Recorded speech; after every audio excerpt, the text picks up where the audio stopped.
কৌশলে অতিরিক্ত ঋণের বোঝা চাপাচ্ছে সবুজ জলবায়ু তহবিল। তাই জলবায়ু ঝুঁকি মোকাবেলায় বৈদেশিক ঋণ নির্ভরতা কমাতে হবে বলে মন্তব্য করেছেন পরিবেশ উপদেষ্টা সৈয়দা রিজওয়ানা হাসান। বুধবার পরিকল্পনা কমিশনের অর্থনৈতিক সম্পর্ক বিভাগ আয়োজিত কর্মশালায় কথা জানান তিনি।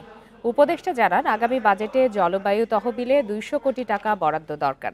সে লক্ষ্যে ক্লাইমেট ডেভেলপমেন্ট পার্টনারশিপ নামে নতুন প্ল্যাটফর্ম গঠন করা হয়েছে। ১ জুলাই এর কার্যক্রম শুরু হবে।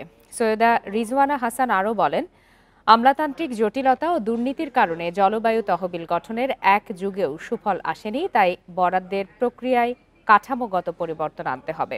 তিনি বলেন, বছর থেকে জলবায়ু তহবিলে স্বচ্ছতার সাথে অর্থ বন্টন হবে। বিদেশি উন্নয়ন সংস্থার কাছ থেকে ঋণ নয়, বিনা শর্তে অনুদান নেওয়া হবে।